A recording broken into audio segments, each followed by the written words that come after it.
भोरे भोरे ना तोहार नजर हमरा पाँव पे होके के चाही। ओकरा बाद दाइमा का संग किचन में। बाकी काम देखे खातिर त अभी हमार हाथ पर सलामत बा। ठीक बा ना? बकरा के माई कब तक खैर मनाई। आज राउ टाइम बा, चलाला हुकूमत। कल हमार आई त हम बताई। दुखा गल का? कोई बात ना, आगे से ध्यान रखिए। आगे से हमसे पूछे बिना उन्हें मत जिया।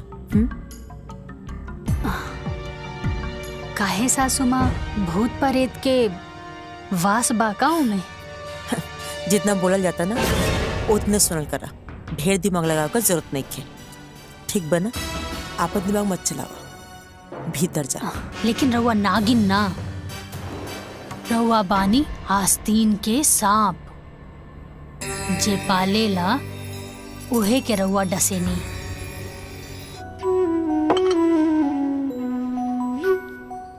ली चाय पी।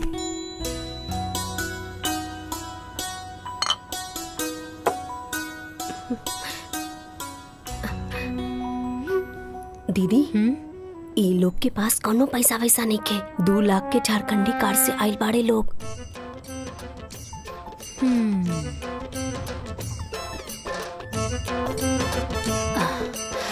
का काम करेनी? हमार नाम शेखर है। नाम ना, काम का करेनी? हमर खुद के बिजनेस बा। अच्छा अच्छा। का बिजनेस बा? मसाला के। मसाला के बिजनेस बा। आप ता रउआ टर्नओवर कितना बा? टर्नओवर बाबूजी बता दो। ई का पूछा था? टर्नओवर कितना बा? हमरा के नहीं मालूम। उठ। ए बुढ़ऊ, कब रखा?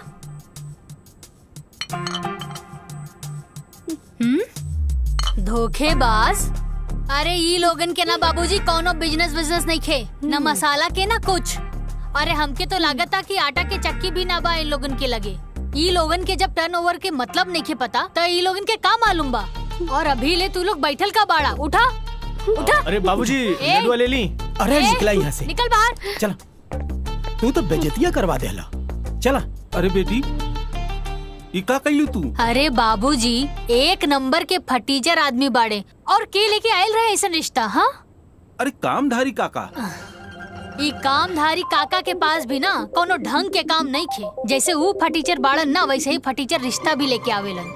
अरे साची से बियाह करे खातिर कोनो ऑडी फॉर्च्यूनर बैंक बैलेंस लेके आए, तब जाके साची सोची है कि शादी करे के बा कि ना कि ऐसा 5 लाख झारखंडी कार वाला। हाँ।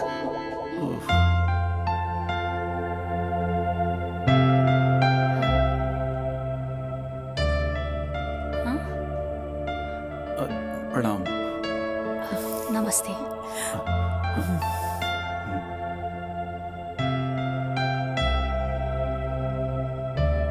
काका, रवा एकदम सही कहत रानी है। इतना एकदम हमार फोटोकॉपी पिया। हमें ही तेरे रवा परेशान करत रानी ना, लेकिन देखिए आज काने के हमरा के है। हमके लेके पसंद भी है काका। बताओ बेटा, का चाहिए तो के? जौन चीज कहबो ना, एगो फोन कॉल पे तोरा सामने आ जाए। जौन गाड़ी कहबो ना, हरा लाल पीला सब। पैसा का कोनो कमी नहीं की। तो निश्चिंत होकर खर्चा करा। जिंदगी भर खर्चा करबो ना, तब वो खत्म ना हो। हम चाहता नहीं कि शादी काल का काले हो जाए। ठीक बा नरेश भाई, काहे कि हमार शादी भी काले भर रहे, तो हमार बहू काल आई तो हमके खुशी हुई। शादी की तैयारी इतना जल्दी कैसे हुई? हाँ, रवा होकर चिंता मत करी। अब रवा लोग हमारे को मजबूत रिश्तेदार बनी जा। सारा तैयारी हम खुद कर ले। आप लोग की खाली हो जा, खड़ा रहे पड़ी। लेकिन एगो शर्त बा। जी? शर्त का बा? ज्यादा कुछ ना, हम जैसे से कहब तो के खाली वैसे वैसे करत जाए के बा। आज जैसे जैसे तू करत जेबू वैसे वैसे तहार तरक्की हो जाए। फिर जिंदगी भर बैठ के आराम से जीवन का मजा लिया।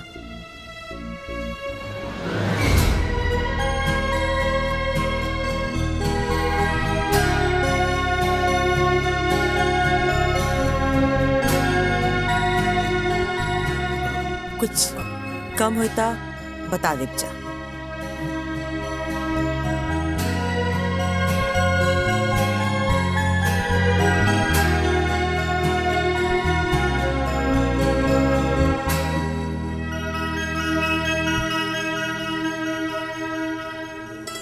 रखला आशीर्वाद है।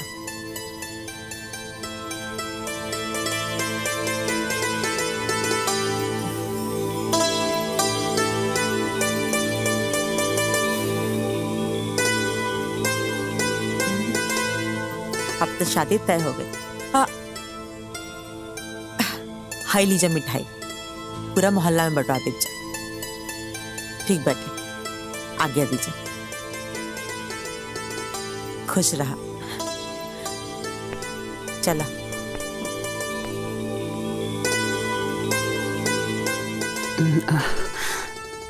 बिना लड़का देखे शादी के लिए हाँ कह दे लूं? छोड़ी ना माई, अब रिस्क ले लेनी तो ले लेनी। अरे बेटा, कल शादी हो जाएगा, घर बस जाएगा, ओकरा बाद देखल जाई कि कौन केकरा के इशारा पे नचावता। अरे बेटी, उ देवकी के हम जाने ली, वो बहुत लोभी, लालची और स्वार्थी औरत बिया। कौनो बात नहीं खेमाई। अरे हमरा के भी तो पता चले कि वो खास काम और जरूरी काम उनकर का बा। काहे परेशान बड़ा? नहीं कुछ नहीं। माँ का फोन है। हाँ माई प्रणाम। खुश रहो बेटा, बहुत खुश रहो। ई कहत रहने के पैसा मिल गया ना? हाँ माई मिल गई। ठीक बा। अच्छा सुनेगा जरूरी बात, हम ना राम का ब्याह तय कर दिल बानी। का बात करत है? अब भैया तैयार हो गए शादी खातिर? हाँ, अब ब्याह काले बाटे तो क्या आवे के बाद जरूर से आज ही है। माई बाकी एजा हमार दोस्त लोगन भी बारे। तो का हो गई, सबके ले लिया। अच्छा लागी बाराती करी सब लोग तो। ठीक बा माई, ठीक बा प्रणाम।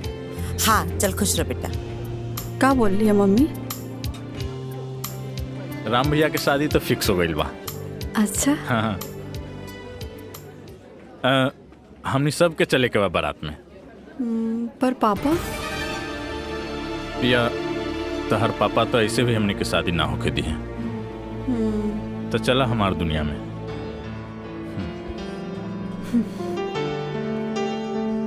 सोच लो, जाइब तो फिर आइब ना।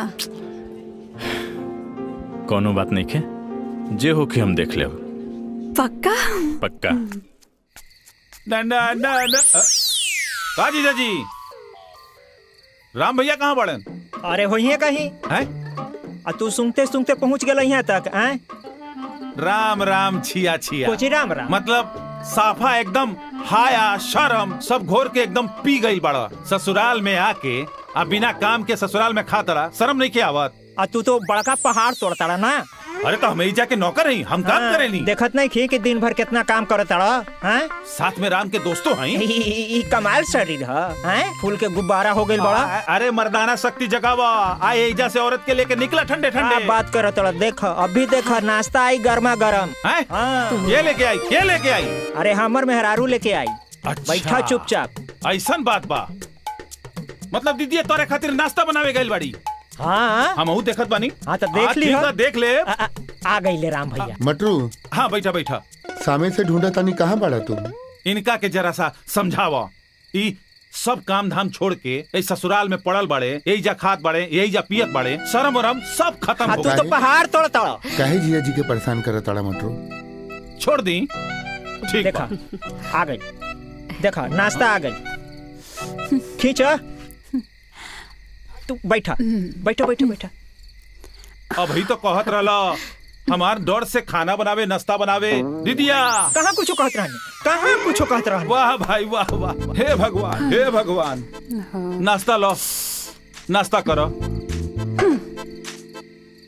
भैया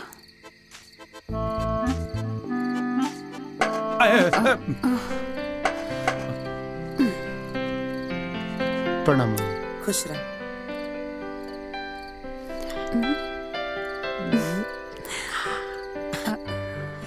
माई मिठाई कौन खुशी में? खुशी ई बाटे कि हम अपना राम का ब्याह तय कर दिल बानी। अब ब्याह काल्हे बाटे। माई लक्ष्मण के कॉल कैलू? हाँ हाँ, तोरा लक्ष्मण के फोन कर दिल बानी। उ कल आ जाई, तू परेशान मत हो। फिलहाल तो हमरा संगे चला, तोहर कपड़ा खरीदे के बाद। ठीक। चला।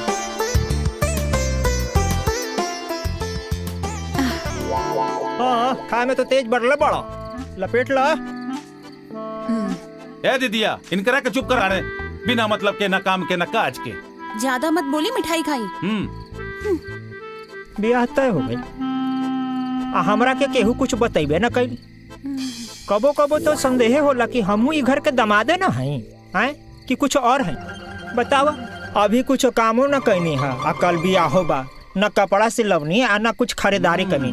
समय कहाँ बा? वाह वाह वाह, जेकरा लगे ई घर में खाली समय ही समय बा, उ कहता कि हमरा लगे समय ही नहीं खे। है ना? अरे अपने बियाह वाला कपड़ा लता पहन के चल चलिए बराती। अच्छा और का? ठीक है बा। हाँ, अरे चुपचाप चली ना यहाँ से। जा जा निकल जा। धीरे बोला तो गलवा के नस फट जाए। हाँ चला निकला। अरे मिश्री मलाई खैला और कैला तन बुलंद, अब खैया शकरकंद।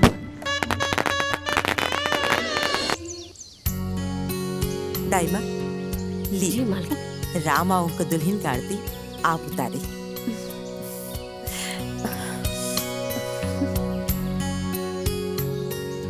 घर में नया बहू के आरती एगो नौकरानी करी का? ये नौकरानी ना, हमार दाई माँ बड़ी।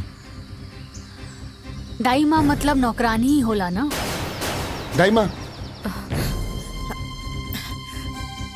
का करबो दुल्हन, राम इतना ना दाइमा दाइमा का के उनके प्यार करना की। अच्छा छोड़ा जायदा, कौन बात नहीं। तू आवा, कलश की लात मार के भीतर आजा।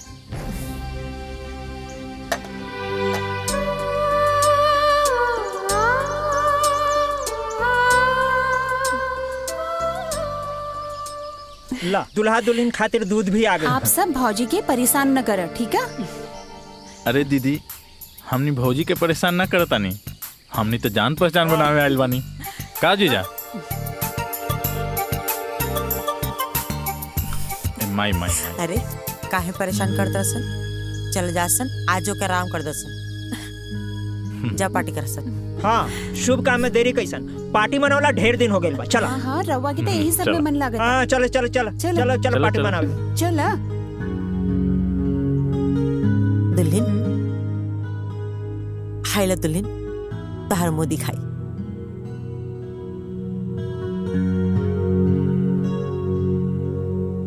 पूरा 5 लाख कहा। आज से तो के कुछ भी जरूरत हुई हमके बता दिया, तार पूरा ख्याल हम रखम। हाँ, आज से न बहू, राम का जिम्मेदारी हम तो के सब पता नहीं। राम की तू अब अपना मुट्ठी में रखिया। जाना तो ना, हर औरत के अपना पति के ना अपना मुट्ठी में रखे चाहिए। कहे कि मर्द का जात कभी भी बिगड़ सकेला। और एगो दूसर बात, जबले हमार काम ना हो जाए तबले तो के राम से दूरी बना के रखे पड़ी, ठीक बा ना? आज जब तक राम तहार सारा बात ना माने लागे और तू जैसे कहा उसने ना करे लागे, तब तक हमार बात याद रखिए, ठीक बा ना? आज जैसे समय आई हम तो एक काम बता दे, तू बस वो छोटा सा काम कर दिया, फिर तार जिंदगी आजाद हो जाए, फिर आराम से अपन जिंदगी एंजॉय करत रही है। जी सासू माँ, हम समझ गई नी, रउआ जैसन कहब हम वैसे नहीं करब। शाबाश, चलो ठीक बा, अब तू आराम कर।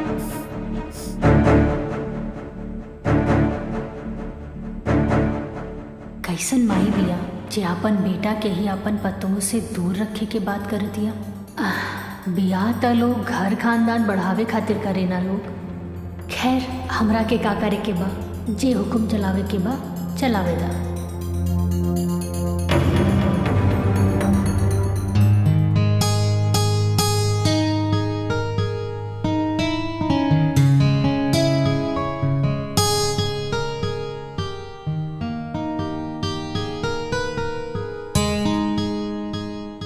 माई के पसंद के माने के पड़ी। ऐसा लगा था कि आसमान से चांद उतर के हमरा सामने आके बैठ गइल बा। अखिया खोलबू, कुछ बोलबू,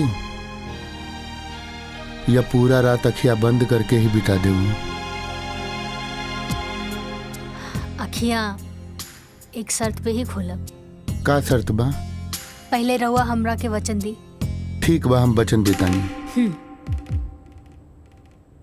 कहा ना जी कि सब कुछ इतना जल्दी भइल कि हम एक दूसरे के ठीक से जान पहचान भी ना पाऊनी। बस हमके थोड़ा समय चाहिए ताकि हम रवा की अच्छे से समझ सकी और एक दूसरे के जान सकी। ठीक। हाँ।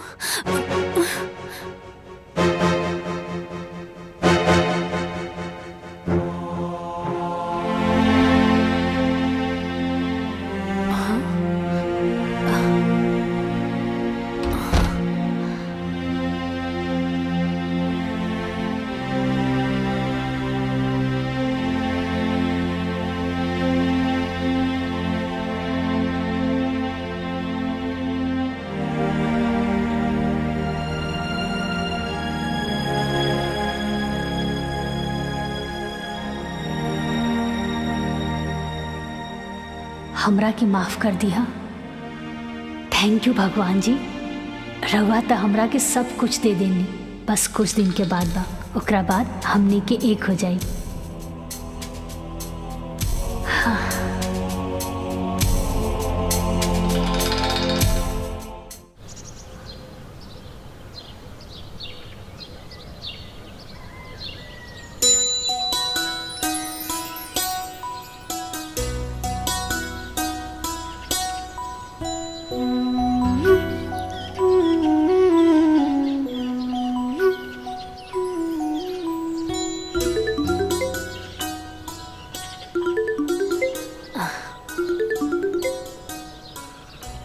माई प्रणाम। खुश रहा बेटा, बहुत दिन हो गए तोरा से बात कैले। कैसन बाड़ू माई?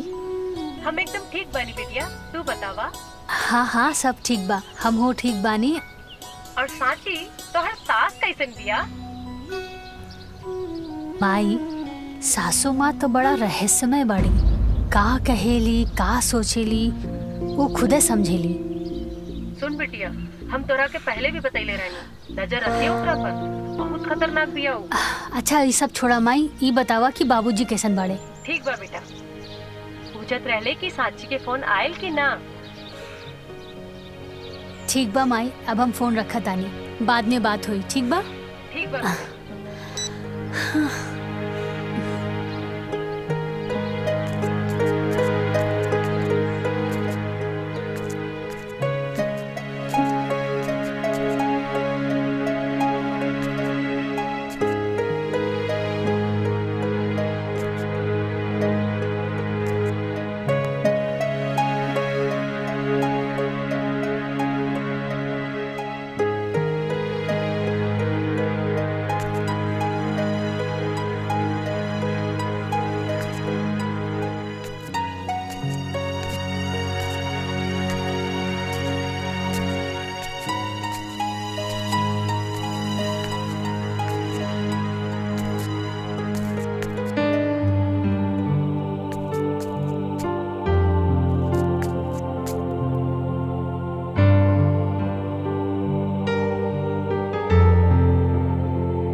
बेटा जी। हाँ।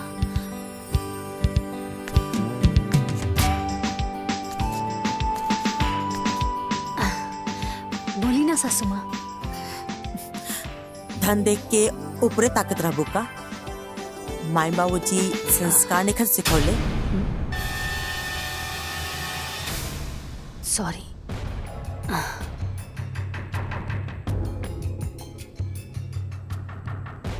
भोरे भोरे ना तो हार नजर हमारा पाँव पे होके खींचा। ओकरा बाद दाई माँ का संगे किचन में। बाकी काम देखे खातिर त अभी हमार हाथ पर सलामत बा। ठीक बा ना? बकरा के माई कब तक खैर मनाई। आज राव टाइम बा, चलाला हुकूमत। कल हमार आई त हम बताई। दुखा गल का? कोई बात ना, आगे से ध्यान रखिए। आगे से हमसे पूछे बिना उन्हें मत जिया। काहे सासू माँ, भूत प्रेत के वास बाकाओं में? जितना बोलल जाता ना उतने सुनल करा। ढेर दिमाग लगावे का जरूरत नहीं है। ठीक बना? आपन दिमाग मत चलावा, भीतर जा। आखिर ऐसन का बा वो दिशा में जे हमरा से छुपावत अड़ी? ये कमरा के रास्ता हम जरूर खोल के रहब।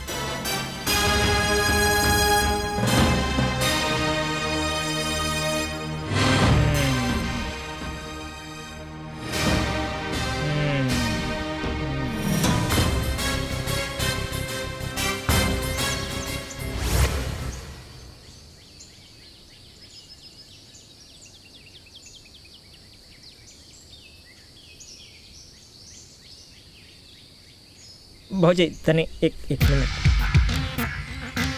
हाँ बोली ना पाहुन, का बात बा? बैठे। अब बैठे। बैठी ना रहुआ। तब कहीं भौजी का हाल चाल बा? हाँ पाहुन, सब कुछ ठीक बा। कैसन लागल घर दुआर और इमे रहे वाला लोग सब? हमरा छोड़ के बताएं। सब केहू अच्छा बा। घर द्वार भी बहुत अच्छा बा। हमरे जैसन खा गई नहीं ना धोखा। हाँ?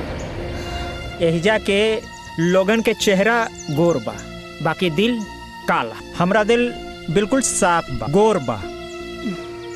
रउआ सोचत हो खब कि काला कलोटा सुखड़ा आदमी के कि मंदाकिनी कैसे मिल गई, लंगूर के अंगूर कैसे भेटा गई? हाँ? कैसे बैठा गई? मोहब्बत भौजी। हाँ। मोहब्बत में आंधर हो गई रहनी है। वही मोहब्बत के चक्कर में ओकरा से बियाह कर बैठनी। ओकरा माई के चक्कर में, ओकर माई के मीठी मीठी बात में मुहा के घर जमाई बने खातिर तैयार हो गई नी भौजी। हमरा का मालूम रहे कि घर जमाई के साथ साथ ये जेल खाना के भी मुंह देखे पड़ी। ये अच्छा खासा चलता फिरता आदमी जेल खाना में बंद हो गई। अभी जेल से कैसे मुक्ति मिली है भौजी, कुछ समझ में नहीं खे आवत। पाहुन रहुआ चिंता मत करी, सब कुछ ठीक हो जाई। ए जी कहाँ बानी? अब का होल तहरा के? सुनी, रवा देख ली, हम अपन काम निपटा के आवत। ठीक बा भौजी।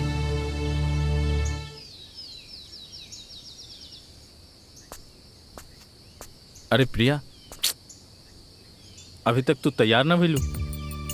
चल फटाफट तैयार हो जा। जौकी लोग भी तैयार हो गए हैं, छोड़ दी है तरह। चला, ताकि तू फिर वहां आके हमारा इस्तेमाल कर सका।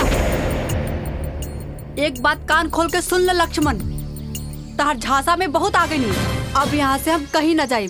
हम घरे जाए के सारा रास्ता बंद हो चुकल बा। प्रिया, हम तहरा से कहले बानी हम माई से बात करब। तू काहे इतना टेंशन लेता रू? कह दिया ना कि हम कहीं न जाए, मतलब कहीं न जाए। तू जाके पहले माई से बात करा, फिर हम यहाँ से कहीं जाए। बहुत हो गए लक्ष्मण तुहार।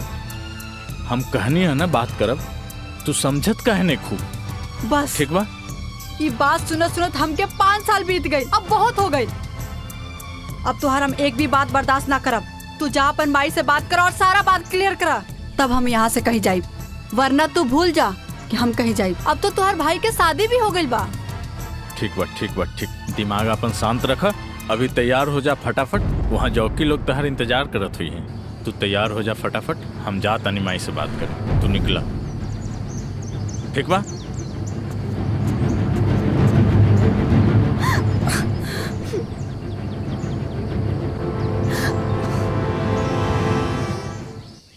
ई मटरुआ त दिन पर दिन लापरवाह भइल जाता। अभी ले खाना लेवे ना आइल। राम के खाई में देरी होता।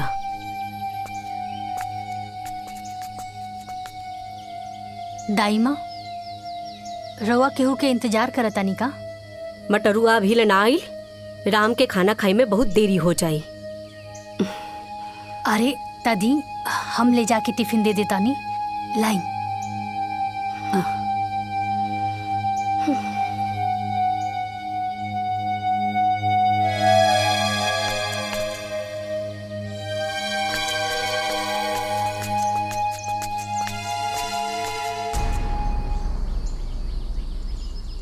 बेटा जी, पति पर प्यार उमड़े लागल बा का?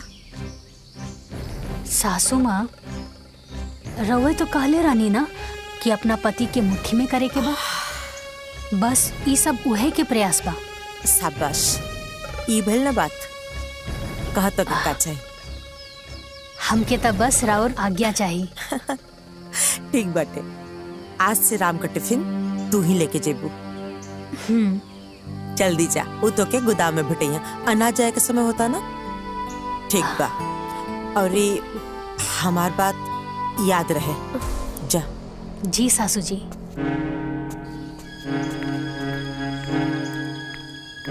एक बार बस हमार सासू माँ जी के काम खत्म हो जाए, ओकरा बाद हमके हमार पति से मिले खातिर केहू ना रोक सकेला।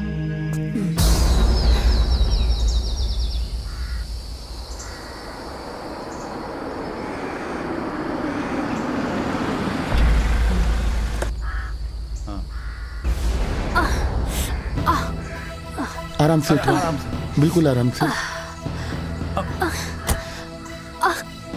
रुका।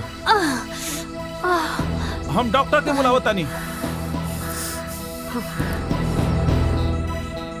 चलिए।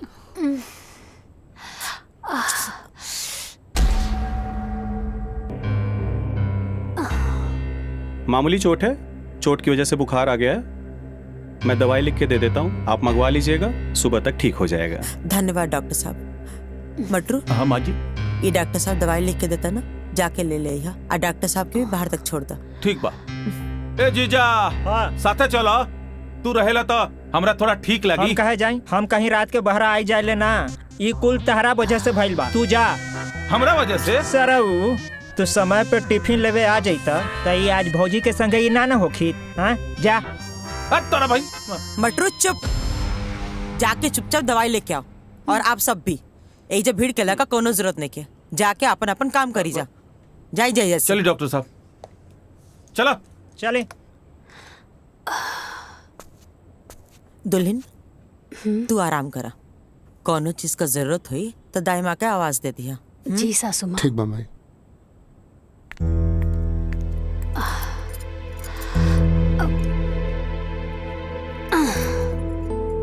अरे रहे दी ना रहुआ, हमके कम्बल दे दी।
सांची। सोई दी ना। अरे उठा उठा के गेट पीट रहा बा। अरे बाप रे बाप, दाई माँ, अरे ये जल्दी से हटाई, अगर देख ली ना तो सब गड़बड़ हो जाई। हटाई हटाई, जल्दी करी ना।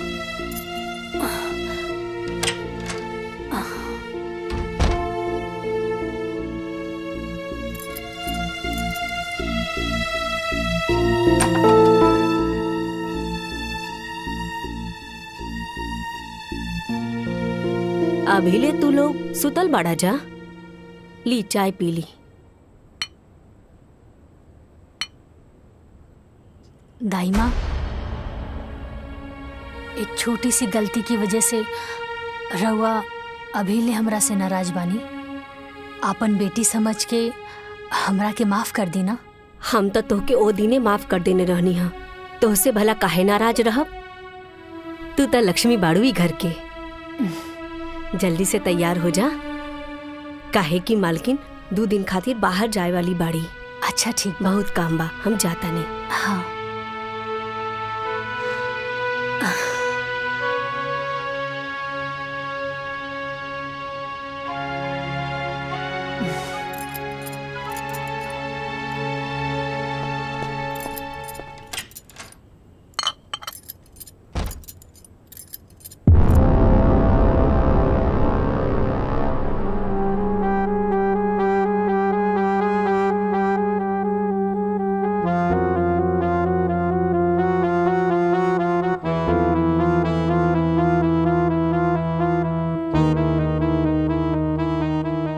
चमक धमक के बीच में ई जंग लगल ताला,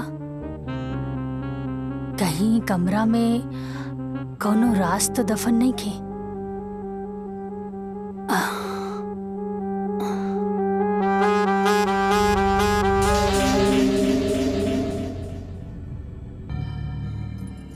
दुल्हीन, ये का करत हो तू? चला इजा से। अरे दाई माँ, हम तो ई घर के बहू बानी। ना ना, चला चला। अरे दाई माँ सुनी, वो कुछ ना कही। हाँ, और हमरा के तो बस इतना जाने के बा कि आखिरी कमरा में ऐसन का बा जेकर के हो की जरूरत नहीं खे। कोई कुछ ना बोली, हमरा के देखे दी।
दाई माँ, ई के बा? ई मालिक के तस्वीर बा दुल्हीन।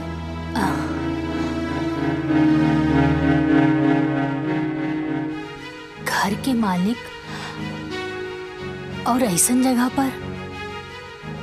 अरे जब घर के मालिक के उचित स्थान नहीं के मिलल, तब बाकी लोगन के हालत तो बड़ा गड़बड़ हुई ना दाई माँ। हम मालिक के उचित स्थान जरूर दें। ना ना दुल्हीन, ना।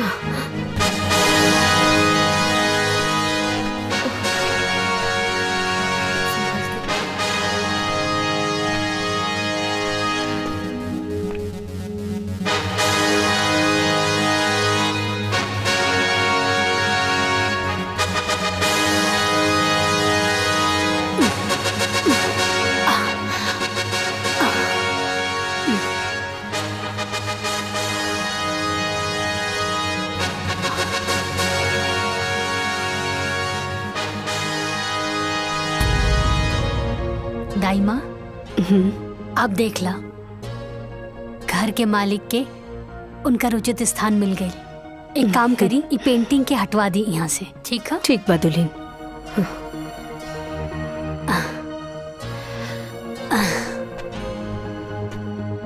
बाबूजी की फोटो वो कबाड़ खाने में, लेकिन काहे?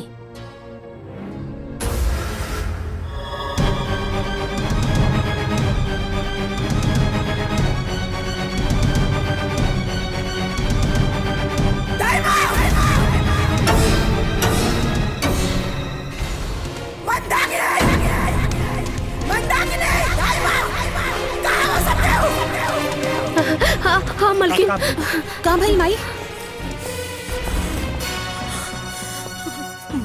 मंदाकिनी, ये फोटो आइजा क्या टांगला सा? हाँ? अरे बाप, क्या टांगला सा ये फोटो आइजा?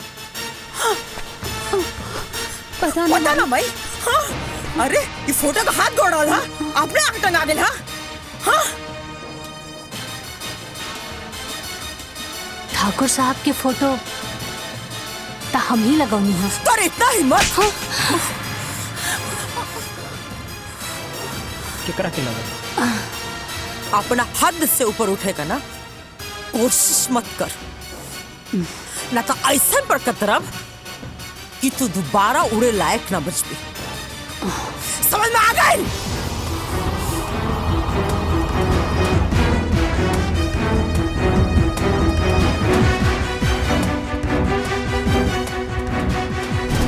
का भइल माई? कुछ ना बेटा, वो साची ना तार बाबूजी का फोटो लगोले बारी।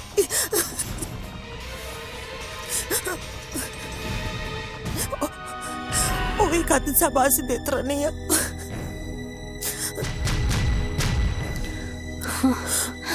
चुप हो जा माई, मत रो माई। माई हम ओके कैसे समझाई कि आज ले उनका फोटो इजा काहे ना लगौन? अरे हमके तो यकीन ना होला कि वो नहीं कौन। मत रो माई। बाकी कौन बात ना, अगर दुल्हन फोटो लगाइए दिले बाड़ी तो ये दुल्हन ओ पाएगो मालो टांग दो। ए माई, माई चुप हो जा माई। अब जब बाबूजी के प्यार हमनी के किस्मत में लिखले नहीं खे, तो कोई भी कुछ का कर सकेला माई। लक्ष्मण बिल्कुल सही था रे माई, मत रो माई। माई चुप हो जा माई। देखी ना, फोटो में लागत है कि अभी बोल पड़ी हैं। कितना आस रहे हमरो इनका से मिले के, लेकिन देखी आज मिलबो कहीं तो फोटो पर माला लटकल बा। चुप हो जाई माई। माई बाबूजी हमनी के छोड़ के ना गईले, हमनी के बीच में बाड़े। एगो फोटो खातिर इतना गुस्सा। ससुर जी की फोटो देखकर सासू माँ तो एकदम आग बबूला हो गई। अपना पति से इतना नफरत काहे? कुछ तो बात जरूर बा। आखिर सासू माँ के हमरा से ऐसन कौन जरूरी काम हा? कहीं एकर मतलब ई तना कि हमरा के हमार पति से ना मिले देवे के हिस्सा भी यह प्लान के बा? ना ता एगो सास अपन बेटा के अपन बहू से मिले खातिर काहे रोकी? हाँ।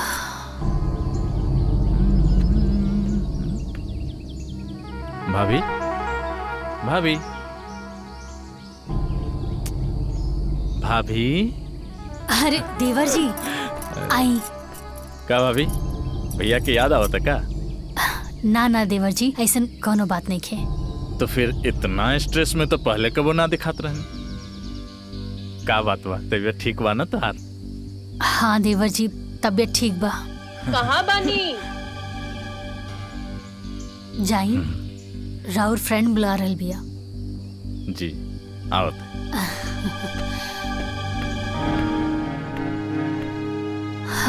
आखिर केकरा से पूछी जे हमरा के सच बतावे। दाइमा। हाँ दुल्हन। एक कप चाय मिली का? हाँ हाँ, अभी हम लेके आवा तानी। हम गार्डन में बानी ओहिजा लेके आ जाइए। ठीक बा, हम ओही जे लेके आ जाई।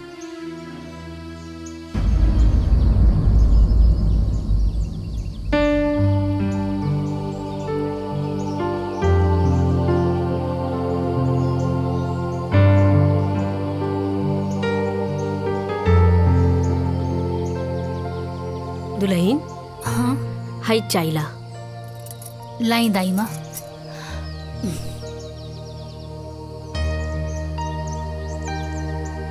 दाइमा। का दुल्हन? अगर रवा से हम कुछ पूछब त रवा बुरा तो ना नु मानब? ऐसन काहे कहत हो? पूछा। दाइमा, रवा ई हवेली में कितने साल से काम करत बाड़ू? जब से राम के जन्म भई तब से हवेली में हम बानी। हाँ। अच्छा दाइमा, एक बात बताई, ये ससुर जी की फोटो देख के सासू माँ इतना गुस्सा में काहे आ गई? एकरो जिम्मेवार हम ही बानी दुल्हन। छोड़ो ना, जायदा उनकर दा आदते बा बोले के। अरे दाइमा सुनीता, एक तरफ बहू भी बोलत आनी और दूसरी तरफ बात भी छुपा रहल बानी। और हुआ जिम्मेदार कैसे मानी? का बताई दुल्हन, राम जब 5 साल के रहने तबे मालकिन के स्वर्गवास हो गई और मालकिन की याद में ठाकुर साहब दिन रात नशा में ही रहे लगने। तब ठाकुर साहब से हम ही जीत गईनी कि हमर गांव में एगो हमर सहेली बा ओकरा से बियाह कर ली और ठाकुर साहब भी बात खातिर तैयार भी हो गईलन। और एक दिन देवकी, एक बात हम था कि यूं क्लियर कर देता नहीं कि हमरा से कबो संतान के तू उम्मीद मत रखिया। काहे के हमनी लगे एक संतान बा जेकरा पर तहार पूरा अधिकार रही, ताकि कबो भी हम संतान का कमी ना होके दे। ताकि हमारा बात से कोई एतराज तो नहीं खे? ठीक बा।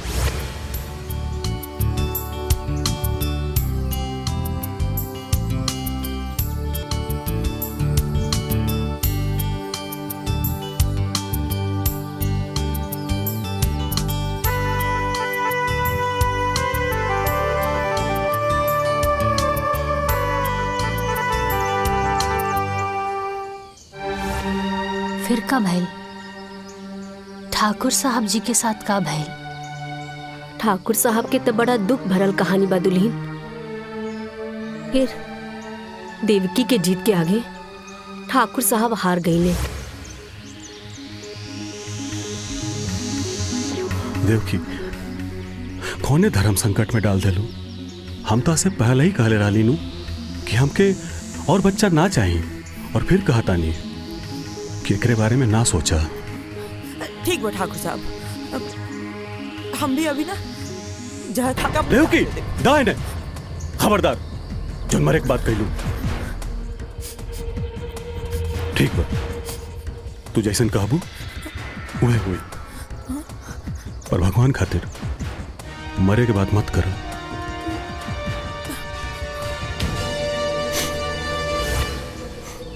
और कुछ महीना बाद देवकी अपना कोख से 2 बच्चन के जन्म दिहली, एगो लइका और एगो लइकी। अपना बच्चा के मुंह के देख राम के प्रति रवैया बदल गई।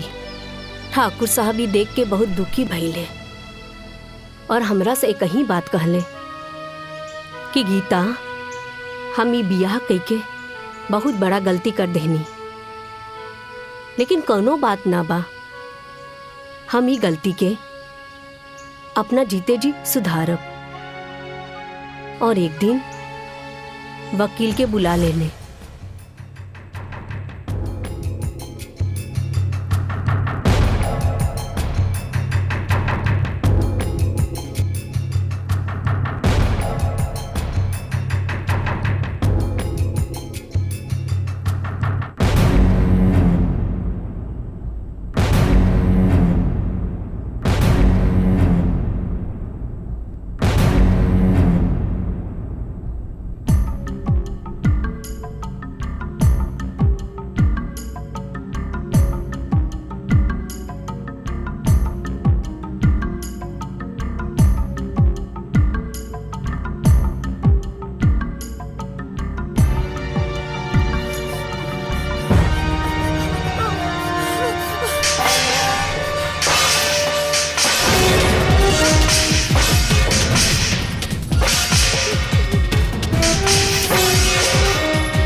उर्वा काका ले रनिया हाँ सौतेली ना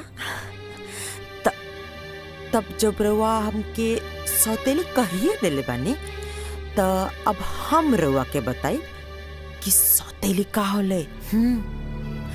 तो रवा के का लागल कि रवा वसीयत बदल के जंग जीत लेनी। अरे जंग था अब शुरू भला। रवा आज से अभी से हमरा खातिर मर गई।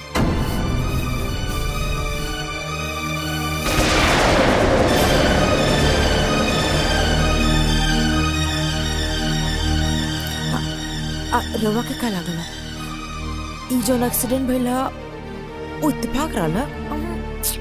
आहा वो हम करले रहनिया।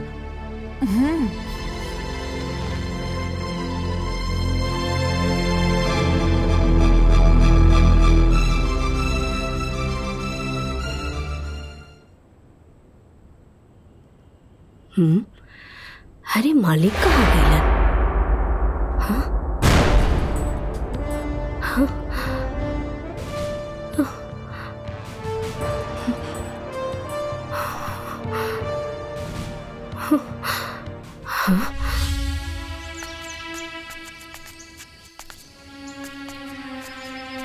ओकरा बाद ठाकुर साहब कहाँ गई? ठाकुर साहब के का भइल हमनी के कुछो पता न चलल। बहुत लोग तो इहो कहेला कि देवकी ओकरा के मरवा देले। अगर हमके पता होखे कि हमार सहेली अंदर से ऐसन बिया था तो हम शादी करवैती ही ना। हमके अपना सहेली माने के बजाय एगो नौकरानी मानतिया। ई सबके तो जिम्मेदार हम ही हई। रउआ से कौनो गलती ना भइल बा। रउआ तो बस अपन फर्ज निभानी है। का दाई माँ तोरा लगे कुछ काम नहीं खेका?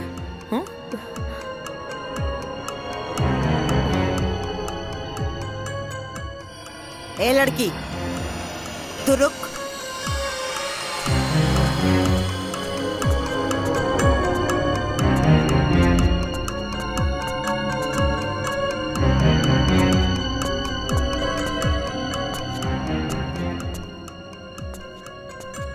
बेटा जी इसन कौन विशेष मीटिंग चलत रहा कि सुबह से साझ हो गई? सासू माँ आज तक हम रउआ से कबो कुछ पूछनी है का? आपका हवा पानी बदले खातिर भी हमके राउर इजाजत लेवे के पड़ी। एगो फोटो टांग के हमके उल्टा जवाब देके हमरा खिलाफ जाके तू साबित का कल चाहत रो। तो हर दू कौड़ी का औकात हम चुटकी में बर्बाद कर दे। जहाँ साइल बड़ू ना ओइजे उठा के फेंक दे। सासू माँ हम इतना मूर्ख नहीं थे। हम ही घर में बियाह करके आइल बानी और रहल बात औकात के ता आज भी ई घर में हमार औकात राउर औकात से ना बहुत ज्यादा बा। काहे कि ई पूरा घर के मालिक हमार पति बाड़े। और रउआ के हमरा से कौनो काम रहल ना जौना खातिर रउआ हमरा के घर में लेके आईनी। हमरा के सब पता चल गई बा। रउआ के हमार सिग्नेचर चाहत रहे ना और हमार पति के अंगूठा। यही खातिर रउआ हमार पति के मूर्ख बना के रखनी और अपन बेटा के शहर भेज के पढ़ौनी लिखौनी। पता चल गई। ज्यादातर हम वो जहरीली नागिन नहीं जेके एक बार डसले पे नहीं तो उठ के पानी भी ना मांगेला। सासू माँ नागिन प्रजाति के तर रउआ पार कर देनी ए में कौनो शक नहीं खे। लेकिन रउआ नागिन ना, रउआ बानी आस्तीन के सांप। जे पालेला उहे के रउआ डसेनी। रउआ शायद ही भूल गईनी कि जौन हवा पानी में रउआ पल पोस के आयल बानी उहे हवा पानी में हमहू पल पोस के आयल बानी। यही से अगर रउआ नागिन बानी त हम बानी सपेरा, और हम हर वो नागिन के फन कुचले के हुनर अच्छे से जानी ले। राउर ई जोन गुरूर बा और ई जोन हुकूमत बा ना, एक दिन ओकरा के अपन पाँव के नीचे ना झुकावनी तो हमरो नाम साची ना।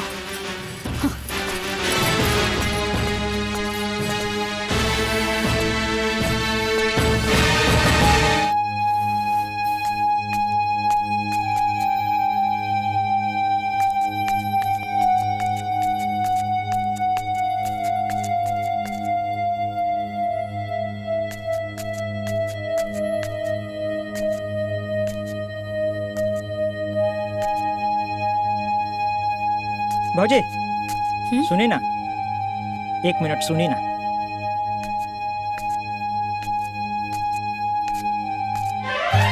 अरे हे दुर्गा, हे काली, हे लक्ष्मी, हे सरस्वती, हमरा कोनो प्रकार से ये घर से बाहर निकाली है भौजी, हमरा उद्धार करी। अरे बाहोनी ई रउआ का कर रहल बानी? हाँ उठी, अरे पहले उठी। उठ गई नी, हम रउआ के बात मान गई नी, बाकी रघु के हमारे वो बात माने के हुई। बीए पास, पढ़ल लिखल है, अपन पैर पर खड़ा होखल चाहता नी, बिजनेस करल चाहत बानी, लेकिन वो हमार सास हमार राह में कुंडली मार के बैठल बाड़ी। भौजी कुछ उपाय करी। देखी हम रउआ के हिम्मत के देखले बानी, वो शेर बिया तो रउआ सवा शेर है।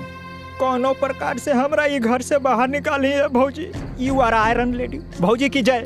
अच्छा सुनी पाहुन, हम जल्दी रउआ खातिर कुछ करब, लेकिन अभी हमरा के जाए दी, कुछ जरूरी काम बा, समझी? जी जी जी ठीक बा ना? जी भौजी, जाइन जाइन, लेकिन जल्दी ये कोशिश करब ये भौजी। लेकिन का भाई बात नहीं करे के हमके।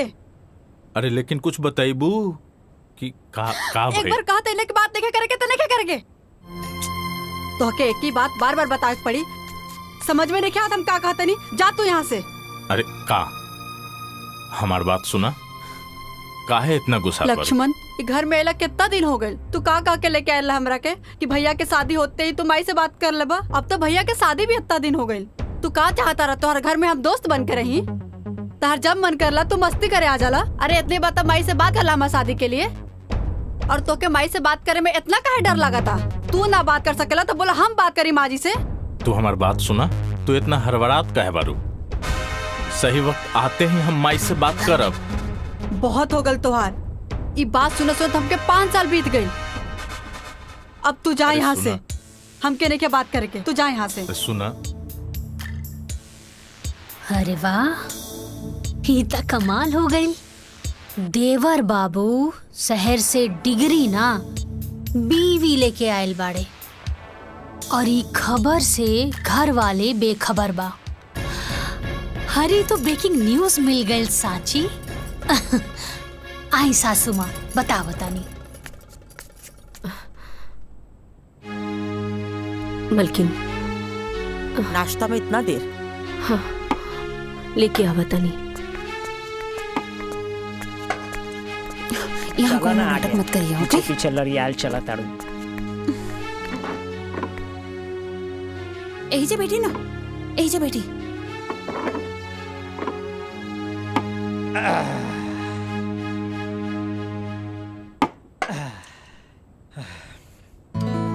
भूख लागल बा।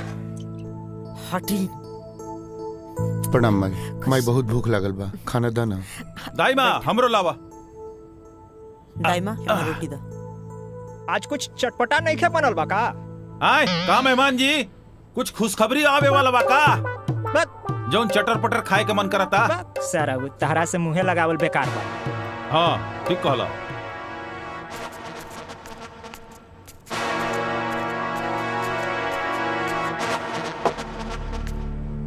दाई माँ हमरो दा भूख लगल बा। हाँ ठीक बा।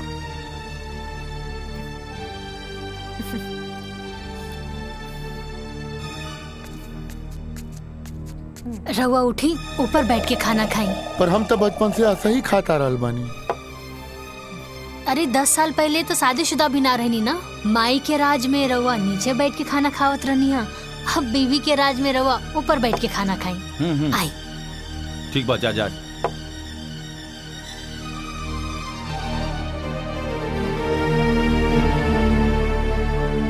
आई बैठी।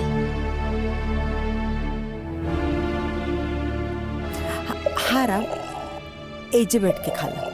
अब तू घर वाली जी वाला हो गल बाड़ा, अब हमार बात का कौन वैल्यू? ना माई, ऐसन बात नहीं है। अगर तू कह तो फिर हम वही जगह जाके बैठ जाए। ना ना बेटा, कोनो बात ना, आज से तो एजे बैठ के खा। माई एगो रोटी दाना। हाँ हाँ। ये पूरा घर के मालिक हमार पति बाड़े। ए लीजी रोटी।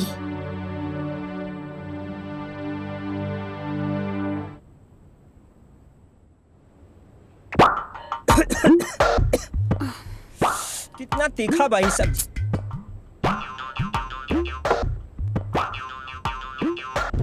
इतना भी तीखा नहीं के मेहमान कि घोटाओ ना, खाई चुपचाप। तोहरा से चुपचाप ना बैठल जाला का, चुपचाप खाई ना। ए दीदिया, अरे इनका उड़द तीर पकड़े के आदत पड़ गई बा।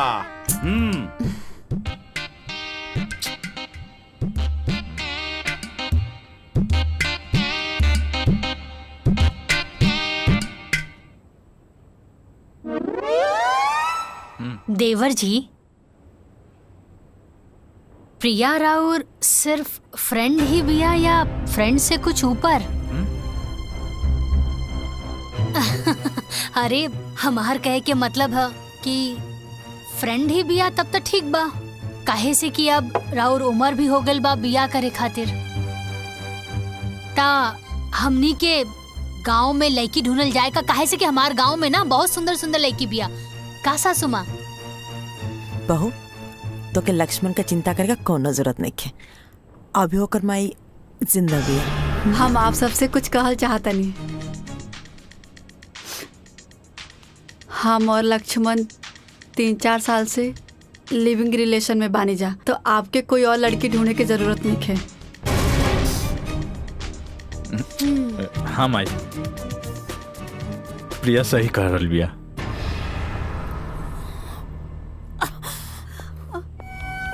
माई माई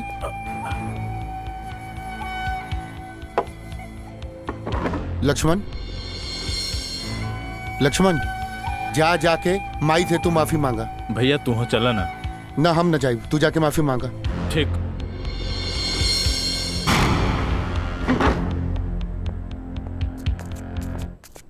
पाहुन, ई लिव इन रिलेशनशिप का होला?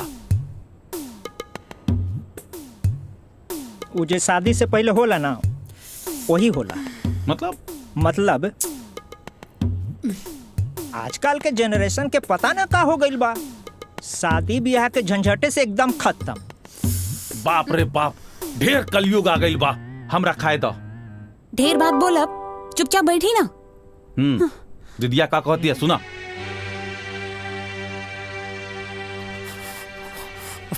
पानी सिर से ऊपर जाए लागल बटे, अब जल्दी कुछ ना कुछ करेगा पड़ी।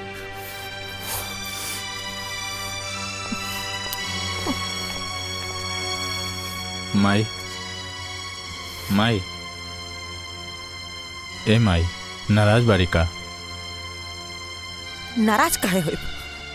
हमार शौक, हमार अरमान, हमार गुरूर का गला घोट के पूछे तड़ा कि माई नाराज बाड़ी।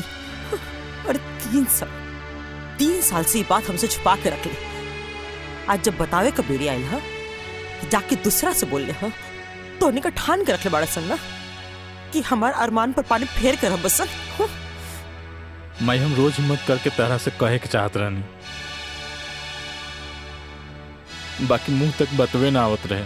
माई हमके माफ कर दे माई। माई तहार दिल तनिको दुखावे के हमार मन न रहे। माँ जी हम लोग के माफ कर दी। अब तो देखा जा सच्ची, तो से ई घर का झाड़ू पोछा अगर ना करोनी ना, तो हमरो नाम देव की ठकुराई नहीं।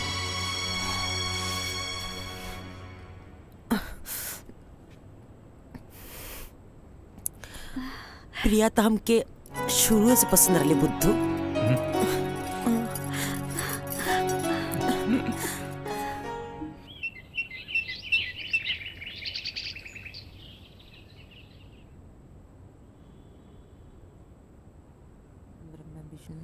महादेव गंगे काशी विश्वनाथ गंगे हर महादेव गंगे काशी विश्वनाथ गंगे हर महादेव गंगे काशी विश्वनाथ गंगे हर महादेव गंगे काशी विश्वनाथ गंगे हर महादेव गंगे काशी विश्वनाथ। दाइमा। जी मालकिन। पूजा का थाली पूरा घर में दिखा दे।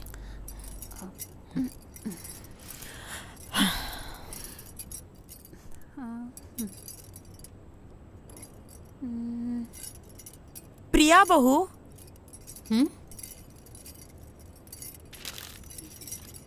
ए हमार बहू। हाँ माँ जी। बहू आवत नहीं।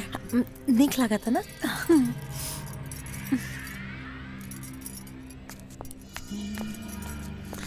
प्रिया पे बहुत अच्छा लगी। हाँ माँ जी। आओ ना हमारा लगे बैठा। हमार चांदनी है बहू।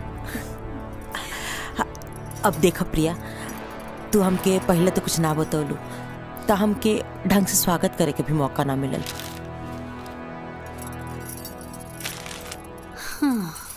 ना तो हम इतना धूमधाम से तुम्हारा स्वागत करती ना कि जमाना का खुलल का खुलले रह जाए। बाकी कौन बात ना, अभी भी देर नहीं भइल।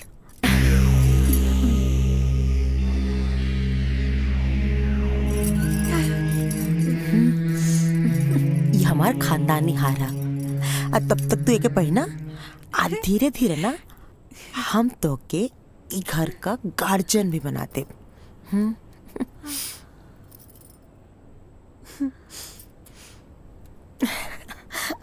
प्रणाम भाई।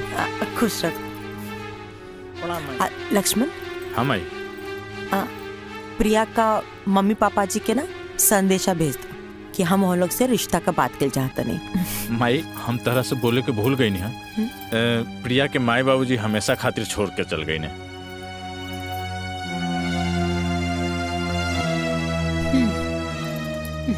हाँ तो का भेल, हम प्रिया का माई है आज से। अरे राम, तो इजा काहे बैठल बाड़ा?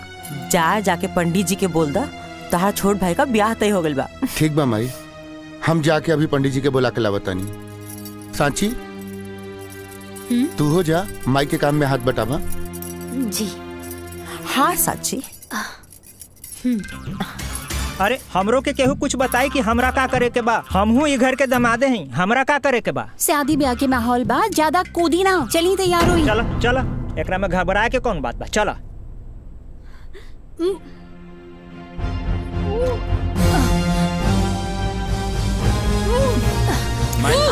माई असली भाभी। अरे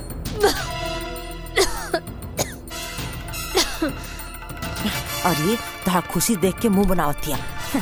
चाय दे जरूरत दिया। हाँ तो हई देख, हई सन हमारा लगी कम से कम 10 को बा। का भइल भाभी? भाभी ठीक तो बानी ना? हाँ देवर जी हम ठीक बानी, बस उल्टी आ गई। भाभी डॉक्टर बुलाई का? अरे ना देवर जी हम ठीक बानी। और रउआ ऐजा का करत बानी? राउर तो शादी के बाद चला था ना, जाई तैयारी करी। भाभी हम ठीक बानी, रवा जाई। ठीक ठीक बा।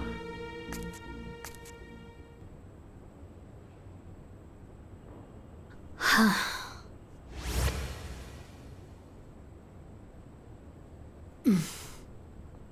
सांची हम का भइल, तोहार तबीयत ठीक बा ना? हाँ हम ठीक बानी। लक्ष्मण बतावत रहे कि तोरा उल्टी भइल रहे नीचे। खुशखबरी बा। हम तोहार तबीयत के बात करत तानी और तू खुशखबरी के बात करत तानी। रउआ पापा बने वाला बानी का? साचो? हाँ। कबले हम पापा बन जाए? हम जाके माँ के बता क्या बता। अरे बैठी था। अरे अभी बहुत टाइम बा, और सासू माँ के हम समय देख के बता दे। काहे से अभी घर में शादी ब्याह के माहौल बना। ठीक बा। बधाई हो पापा जी।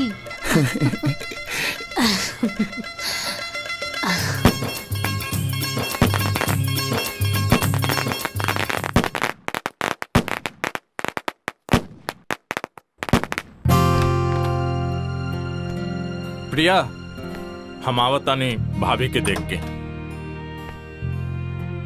आजे देखल जरूरी बका, कल चल जिहा। आवे जा चुपचाप बैठा।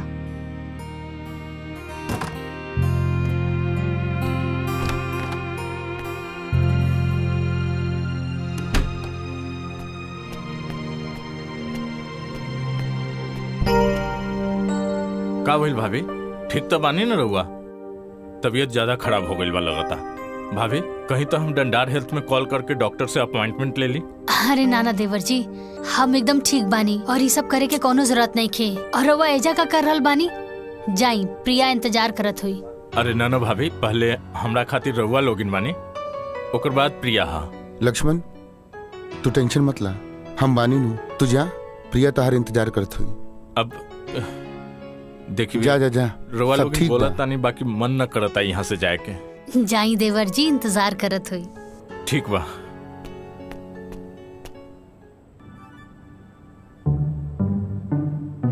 एक बात बताई, सच में हम बड़ा किस्मत वाला बानी जी, हमके ऐसन देवर जी मिलल बड़े। हाय तहार मुंह दिखाई। बहुत अच्छा बा, बहुत यूनिक बा। लक्ष्मण कहाँ बा प्रिया? उ गइल बड़े साची भाभी के देखे, बीमार बड़ी। हमार तो अपने लेकर पराया हो गई बा। हमार लड़का मतलब? प्रिया, ओ राम हमार अपन बेटा ना हा। अरे उ सौतेला ह, सौतेला। हम बहुत कोशिश करें कि लक्ष्मण ओकरा से दूर रहो, लेकिन वो तो भैया भैया करके एकदम भगत बन गइल बा। अब तू ही सोच दुल्हन, का हम इहे दिन खातिर ओके पढ़ौले लिखौले रहनी हा कि वो जाहिल गवार का पीछे पीछे घूमत रहो। हाँ, बाकी प्रिया, अब हम ये चाहता नहीं ना कि तू लक्ष्मण के अपना मुट्ठी में रखा। हाँ, कोशिश करिए कि लक्ष्मण जितना हो सको वो नौकरन से दूर रहो। हाँ हाँ, ठीक बाटे, तो अपन ध्यान रखिए। ठीक बा, आराम करा।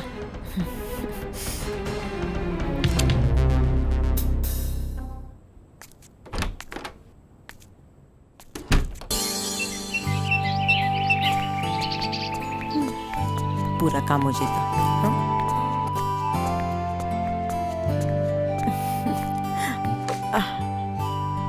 प्रणाम माई। तू भी बैठ जा बेटा।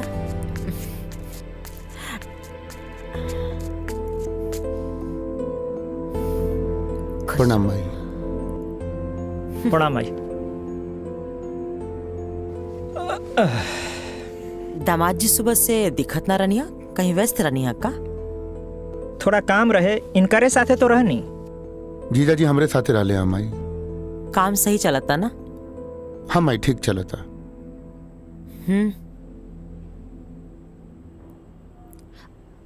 सुनी ना देवर जी। हाँ भाभी। जीजा जी के रवा लोगन से कुछ बात करे के रहल हा। हम कहाँ कुछ कहनी है। हाँ, कहत रहनी है कि सिनेमा। जीजा जी, रवा तो कोनो बिजनेस की बात करत रहनी है ना? हाँ हाँ, याद पड़। हम चाहत रहनी है कि हम बिजनेस शुरू करल चाहत रहनी है। बाकी यहाँ ना जौनपुर में अपने जिला। ये तो बहुत अच्छा बात बा माई। बढ़िया बात बना, लेकिन एकरा खातिर तो धन चाहिए। तई में परेशानी का बा? टिकट हम बना देता नहीं, अब फाइनेंस का व्यवस्था माई कर दी। वाह, ससुराल होके तो ऐसा। सासू माँ तो साक्षात लक्ष्मी है। दामाद जी, रवा के नहीं लागत कि रवा आजकल मेढक नियर ढेर फुदकता नहीं? माई, जीजा जी अपना जिला जौनपुर में व्यापार करे के प्लान कैले बने। राम बेटा, इक्वल इनका बस का बात नहीं है। वो जैसे बाना उनके ओसी ही रहता। रवा कोनो दिक्कत बा का दामाद जी? एक बार मौका तो देके देखी।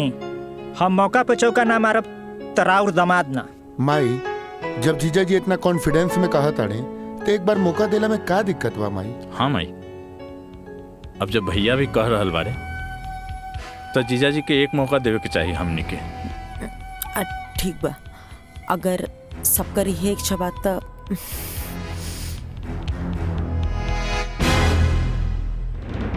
जिया जी हमरा टिकट बना देता नहीं। ला खाली हम अकेले थोड़े जाए।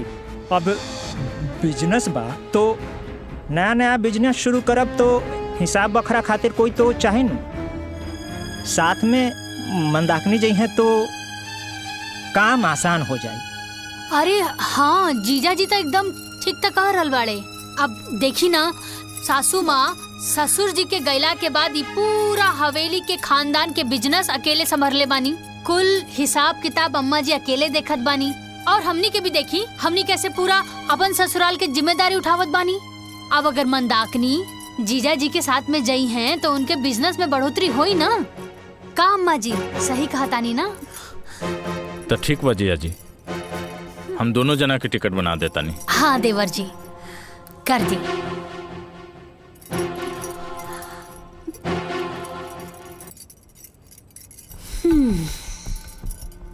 ली जीजा जी, टिकट तो बन गई। असम के ट्रेन बा राउर। टिकट बन गई जी? शाम के ट्रेन बा। तहार बहुत बहुत धन्यवाद। ठीक बात है, चलो चल जल्दी चलो, सामान पैक करे को हुई। चलो चलो चलो।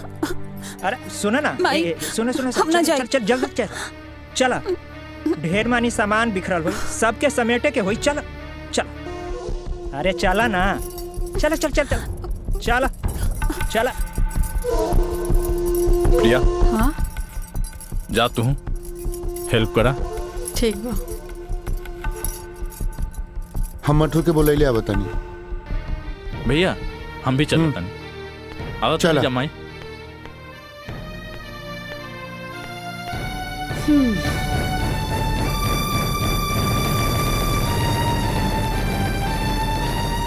तो के कर खामियाजा भुगते पड़े लड़की।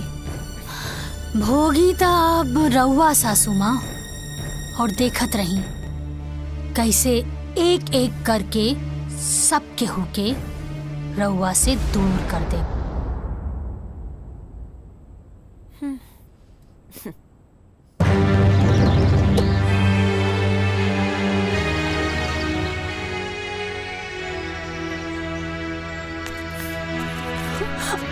अरे चलो चलो, गाड़ी छूट जाए। चलो चलो, बैठो बैठो बैठो। प्रणाम। चलो माई, चलो तनी। ठीक बात है, चलो तनी।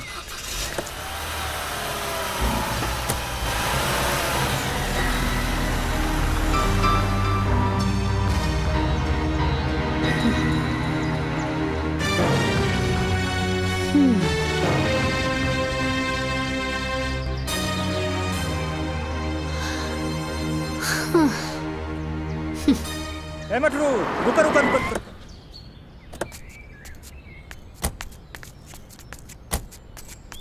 ए जीजा जी, का भाई झाड़ा लग गई का?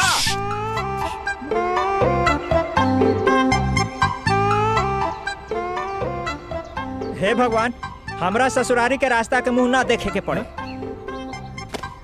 हे भगवान, हमरा इस सास के दोबारा मुंह ना देखे के पड़े। हे भगवान, यहाँ के सारा अनौती पनौती सब यहीं रह जाओ। एक सेकंड हो गई। सबसे बड़का पनौती के तो लेके जाता कहाँ? अब हमरा का मालूम कहाँ ले जाता?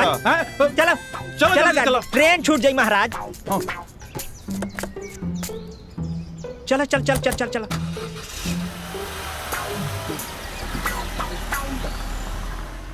दाई माँ, ये फोटो देख के लागता कि इनकरा के कहीं ना कहीं हम देखले बानी, लेकिन कहाँ देखले बानी याद नहीं के आवत। देखले तो बानी कहीं ना कहीं। याद करके बतावा दुल्हन, कहाँ देख लू हा?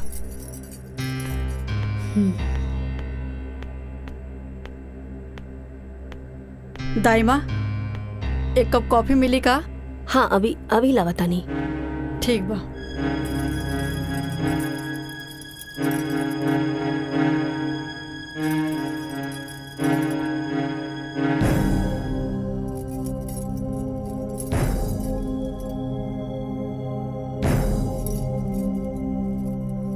दाई माँ। हाँ कॉफी बनाने में कितना टाइम लगा था? बस हो गई, अब ये लागता नहीं। पता न कहाँ कहाँ से सब उठ के आ जाला।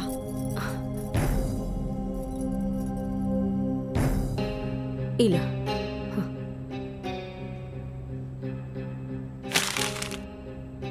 इतना टाइम लागेला कॉफी बनावे में? यू बास्टर्ड जाहिल गवार, तनको सेंस नहीं के का?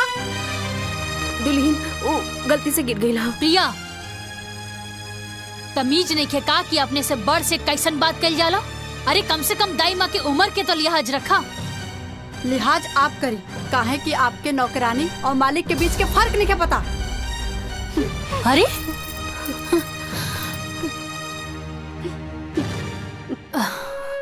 दाई माँ, दाई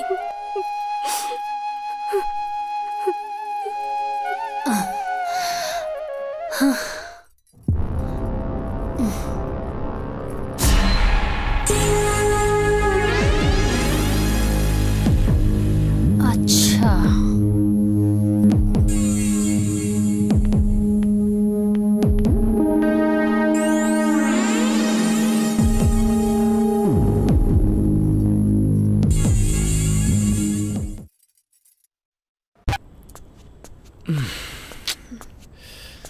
अरे वाह, का बात बा, आज तो कुछ ज्यादा ही सुंदर लगा तारू। का भइल? प्रिया चलो हमके टॉवेल दे, नहाए के पड़ी, बहुत देह चुनचुनाता। जा जाके अपन भौजी से मांग ला। अब भौजी कहाँ से आ गई? प्रिया हमके तो कबो कबो लागत ना कि तू हमार पहले वाली प्रिया हो ही ना। शादी के बाद एकदम बदल गईलू।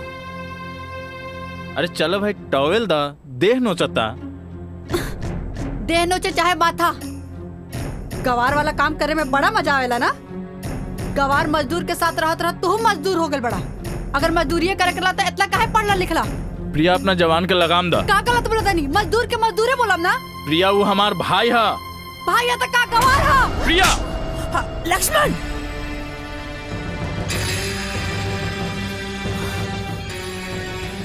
तो हिम्मत कैसे भइला हमार बहू पर हाथ उठावे के? मायू हमार राम भैया के कहतिया कि गंवार है। और का गलत कहलस है? अरे पढ़ल लिखल पड़े तो मालिक का काम करू। माई लेकिन वो तो भैया के शोभा देता ना। तो ठीक बा, जिंदगी भर ओकर नौकरी करू, हाँ ओही का संपत्ति पर गुलाम बन के जी। माई तू का कहता रू? हम सही कहता नहीं। अरे तोर बाबूजी मरे से पहले अपन सारा संपत्ति वो राम का नाम पे कके चल गए ना। अब अगर ओकर मर्जी हुई तो ओमा से होता के 2 टुकड़ा दे, बाकी अब तक वो संभव नहीं है। काहे के ओकर आपन वारिस आवेला बाटे। आपका जब मेहरारू भी है ना, उन ओमा से 2 कौड़ी भी तो के ना दी। अरे बेटा, हम तोर माई है, जौन कहता नहीं तोर भलाई खातिर कहता नहीं, तू समझ। माई हमके कुछ समझ नहीं के आवत। माई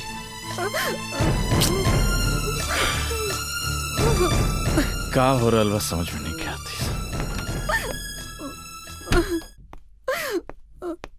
राम भैया, राम भैया, ओ राम भैया।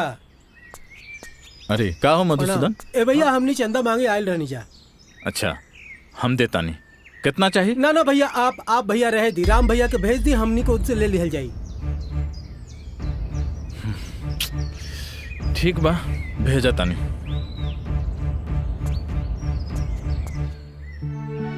देखा राम भैया आ गए। भैया का भइल मधुसूदन? भैया हमने मंदिर में पूजा अर्चना खातिर चंदा मांगे आयल बानी। अच्छा कोनो बात ना, हर साल के तरह ए साल भी पूरा पूजा के खर्चा हमरा तरफ से ठीक है भैया। है ला पैसा। जी भैया। कोनो चीज में कमी ना होखे के चाहिए। ठीक है भैया। निसंकोच कोनो बात हुई तो बताइए। जी भैया।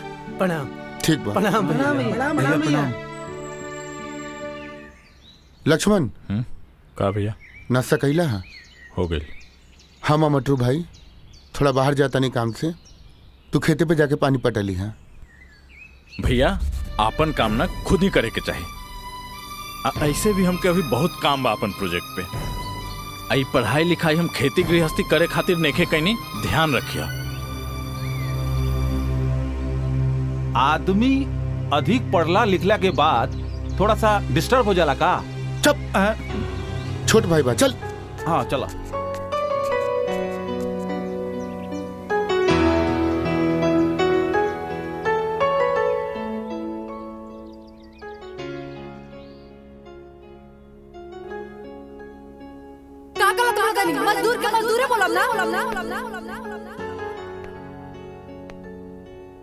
जिंदगी भर की ओकर नौकरी करो, हाँ ओही का संपत्ति पर गुलाम बन के हम सही अरे तोर बाप मरे से पहले अपन सारा संपत्ति राम का नाम पे कब चल गया। अब अगर ओकर मर्जी हो तो उमा से तो तू टुकड़ा दे और खाली फोने में बात करता बका मैं मिले मन ना करला।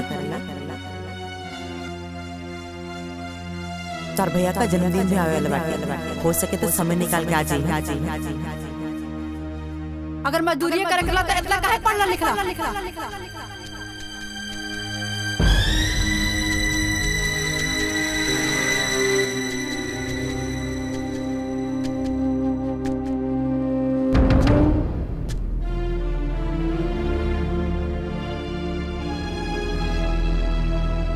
प्रिया तू ठीक कहत रहलू।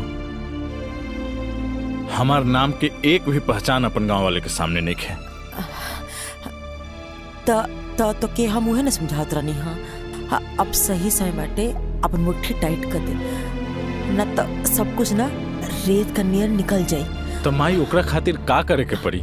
विशेष कुछ ना करे के पड़ी, खाली वसीयत का पेपर पे राम से अंगूठा लगावे के पड़ी, वो लड़की से साइन करावे के पड़ी।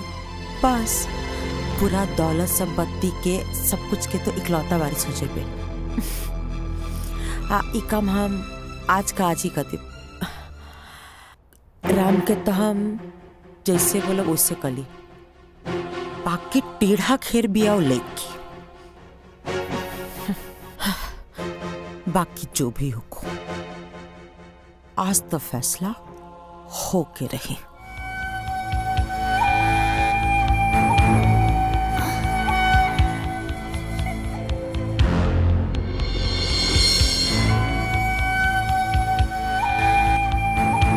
देवर जी,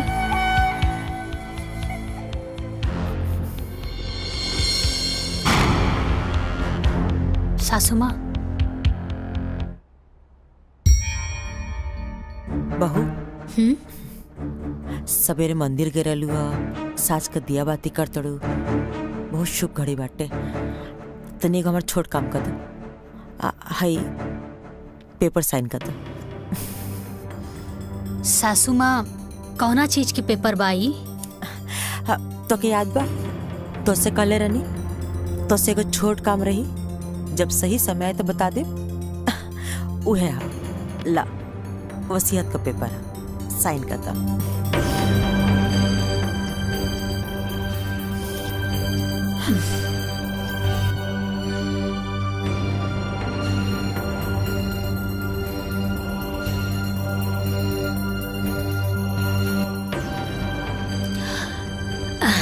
ब्रह्मा विष्णु महेश भी कही है ना सासू माँ, तब वो जाकर हम पेपर पे साइन ना करब। भाभी कर दी साइन। अच्छा एकर मतलब कि सब लोग एक हो गए बाड़ा, कोनो दिक्कत नहीं के। रउआ सब लोग मिल के भी ना हमरा सामने कुछ नहीं के। और सासू माँ जब रउआ हमरा से हारे लगनी तापन पतो और बेटा से मदद लेवे लगनी।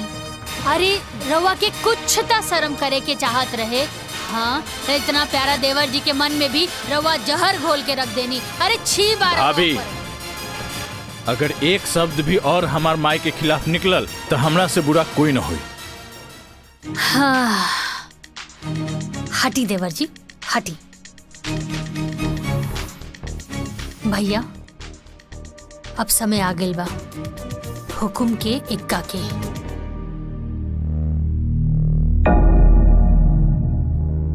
सासू माँ तू डाल डाल त हम पात पात।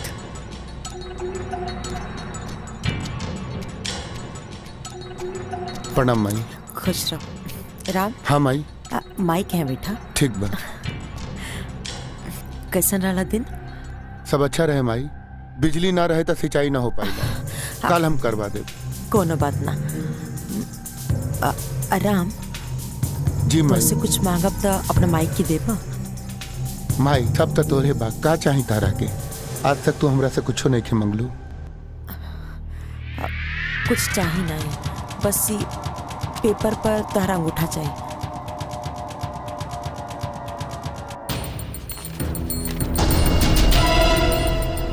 यहाँ पे माई।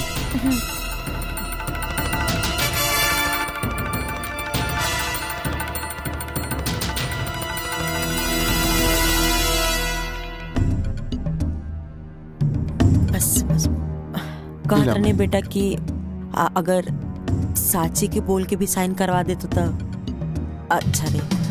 ठीक बा माई हम करवा देता नहीं। साची साची जी यहाँ आवा। आवता नहीं।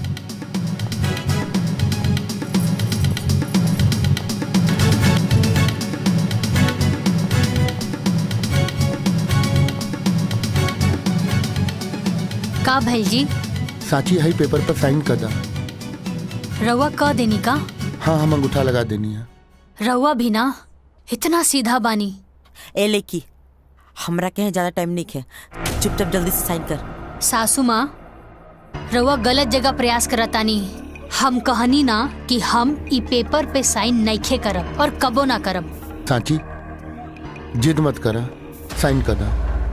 रवा के पता भी बा कि का बा? अरे वसीहत के पेपर बाई। ए लेकी ते चुपचाप साइन कर बिक्की। हाजे तोर सुहाग के मिटा के रखती। अगर रवा के मारे के बाना तो हमरा के मारी। तो के मार के का करब? तो क्या तोर बच्चा के तई घर में नौकर बना के रखो। माई ई तू का कहा ताड़ू? उहे जौन तू सुनता। बोल चुपचाप अपन मेहरारू का कि साइन करो पेपर पर। साची साइन कर देना। माई के काहे गुस्सा देवा बता? माजी देखत क्या बनी? गोली चला दी। ना माई गोली चलावे के बात ना भइल देखो सौतेला भाई पे इतना बोधा है काहे दिखाओ दिन माजी गोली चला दी। सौतेला तहार दिमाग खराब हो गेल बा। ये सब का बोला तारू? प्रिया सही कर दिया। ईरान तो हर सौतेला भाई हो। माजी गोली चलाई। ना माई ना माई माई ना माई। ए जी माई का करू? ए जी क्या हो गए? अरे दाई माँ। अरे तारा के मत कैसे भाई पर हाथ उठा बेटा। दाई माँ। माई ए बेटे माफ कर दे भाई। ये बच्चा भाई के नहीं के पता भाई का कहले बा। अरे 9 महीना माई कोख में रख के अपना खून के दूध बना के पिया बेली तब बेटा दुनिया देखे के लायक बनेला। ए माई ई का कर देलू माई। अरे एक बार हमरा बोल के तो देख तू। तेरा के सब बत्ती चाहत रहे ना, हम अपन जान निकाल के तेरा कदमों में डाल दे। भैया भैया भैया बेटा बेटा राम भैया आखिरकार तू हमरे बेटा के मार देले। माई ए खातिर ब्याह के लाइन नहीं तारा। माई का कर देलू माई? कोने जन्म का बदला ले तारू तू हमसे। लेके चलो अस्पताल लेके चलो भैया अब लेके चलो राम जल्दी जल्दी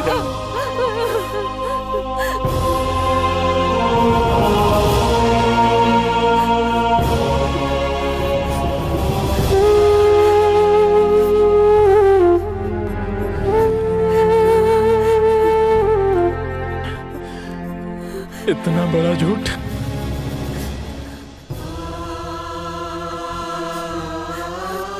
हमके तो तू कहले रहलू हमार बाबूजी ना मारे।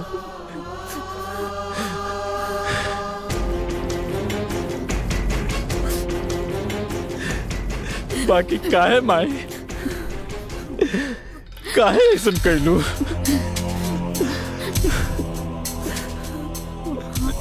ना ना चाहिए हमके धन संपत्ति, घर दुआर।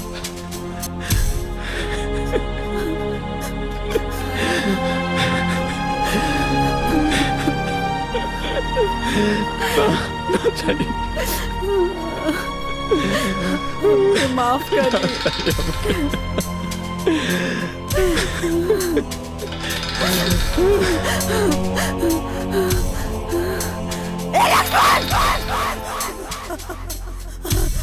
लक्ष्मण!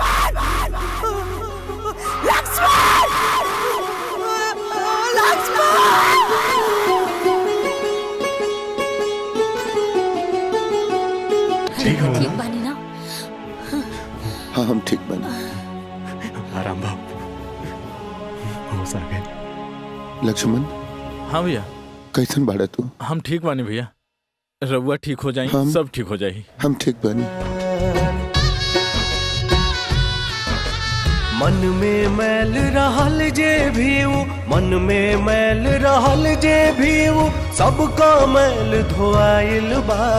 काहो खेला खून के रिश्ता सच में आज बुझाइल बा। काहो खेला खून के रिश्ता सच में आज बुझाइल बा। हर आँख में लोर भराइल बा, हर आँख में लोर भराइल बा, हर आँख में लोर भराइल बा, हर आँख में लोर भराइल बा। तुम मत रो भाई।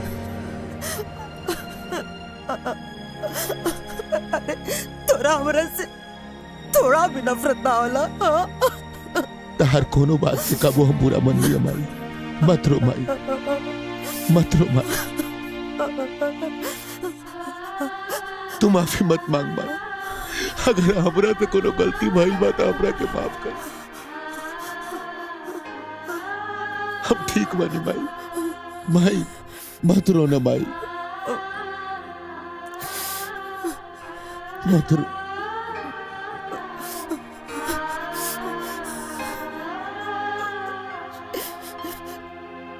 ठाकुर साहब,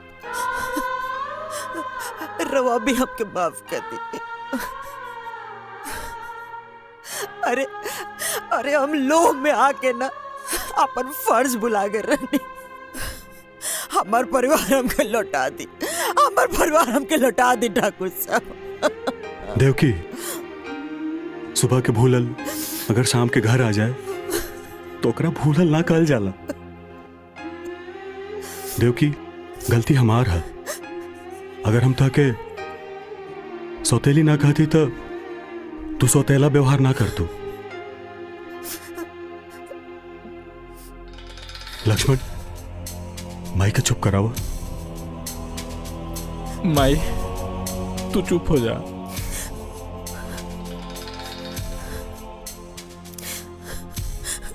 बहू, हम सबसे बड़ तो हार गुनाहगार बनी। अरे तू तो हमारा घर का लक्ष्मी रहलू, लेकिन हम तोरा संगे कितना गलत कही, कितना गलत। तो कि जौन सजा देवे बा तू हमके दे दा, बाकी हमके माफ कर दा। माई, माई, रउआ के प्राश्चित कैला के कौनो जरूरत नहीं खे।